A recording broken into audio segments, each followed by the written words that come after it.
Hello friends, તમારું સ્વાગત છે મારા કિચનમાં। આજે આપણે બનાવીશું વેનીલા આઈસ્ક્રીમ।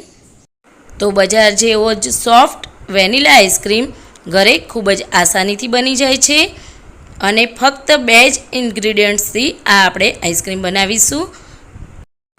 તો ચાલો જોઈએ વેનીલા આઈસ્ક્રીમની રેસીપી સારી લાગે તો વિડીયોને લાઈક અને શેર જરૂરથી કરજો અને બીજા રેસીપીના વિડીયો જોવા માટે ચેનલને સબસ્ક્રાઈબ કરવાનું ભૂલતા નહીં અને બાજુમાં રહેલ બેલ આઇકોનને પ્રેસ કરજો જેથી રેસીપીના વિડીયોની નોટિફિકેશન તમને તરત જ મળે।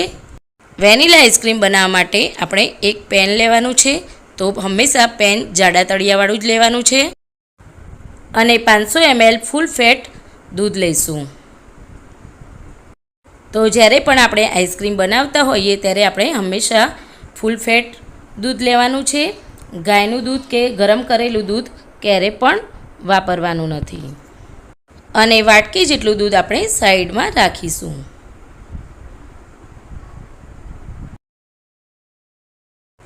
હવે આ દૂધને સ્લો ફ્લેમ પર થવા દઈશું। તો દૂધ ગરમ થાય ત્યાં સુધી આપણે વેનીલા ફ્લેવરનો કસ્ટર્ડ પાવડર લઈશું અને એ આપણે જે સાઈડમાં વાટકીમાં દૂધ રાખ્યું છે એમાં આપણે મિક્સ કરી લઈશું।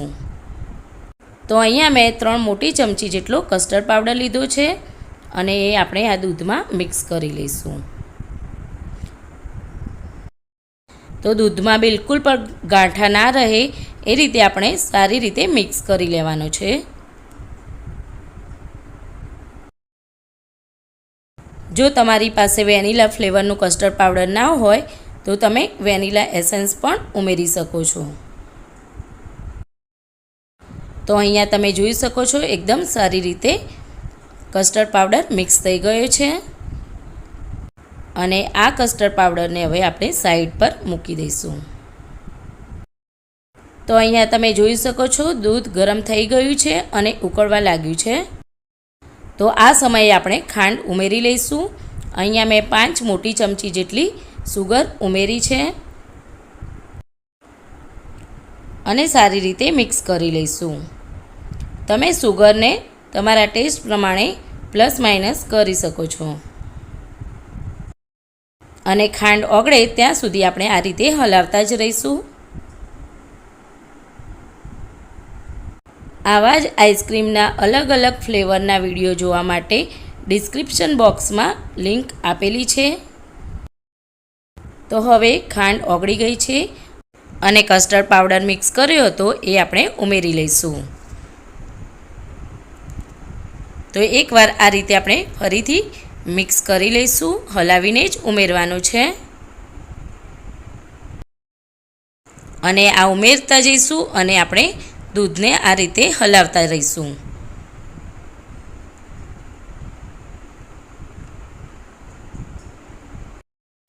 જેથી સારી રીતે મિક્સ થઈ જાય અને આ રીતે આપણે કન્ટિન્યુઅસ હલાવતા રહેવાનું છે અને સ્લો ફ્લેમ પર જ આપણે આને થવા દઈશું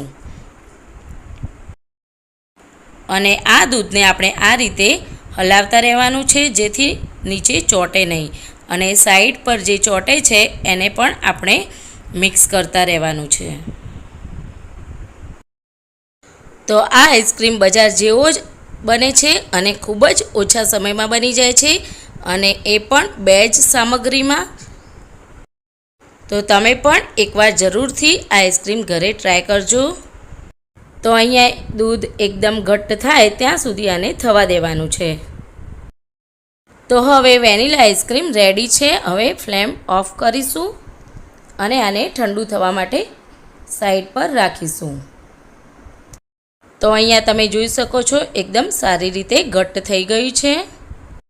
હવે આપણે એક એરટાઇટ કન્ટેનરમાં આને લઈ લઈશું। ઢાંકણ બંધ કરીને 3 થી 4 કલાક માટે ફ્રીઝરમાં સેટ થવા માટે મૂકીશું। 4 કલાક પછી ફરીથી આપણે ચેક કરી લઈશું અને આ રીતે આપણે મિક્સ કરી લઈશું અને એક બીજા વાસણમાં આપણે આ આઈસ્ક્રીમ લઈ લઈશું અને આમાં આપણે 2 થી 3 ચમચી જેટલી ઘરની મલાઈ ઉમેરીશું તો આપણે ઘરની ફ્રેશ મલાઈ જ ઉમેરવાની છે.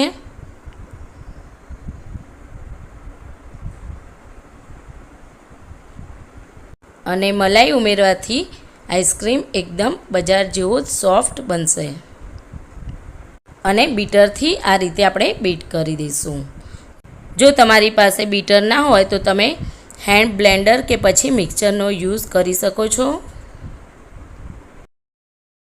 તો આ પ્રોસેસ કરવાથી આઈસ્ક્રીમ એકદમ સોફ્ટ બને છે અને ઉપરથી જે બરફ થતો હોય છે એ બિલકુલ પણ નહીં થાય.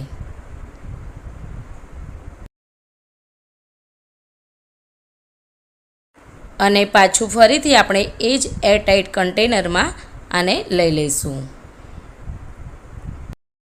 અને આ રીતે આપણે રેપ કરી લઈશું અને ઢાંકણ બંધ કરીને સેટ થવા માટે મૂકી દઈશું. તો હવે આને આપણે સેટ થવા માટે રેફ્રિજરેટરમાં 8 થી 10 કલાક માટે મૂકી દેવાનું છે. 8 કલાક પછી તમે જોઈ શકો છો આઈસ્ક્રીમ સરસ રીતે સેટ થઈ ગયો છે. હવે આપણે સર્વિંગ બાઉલમાં સર્વ કરી લઈશું.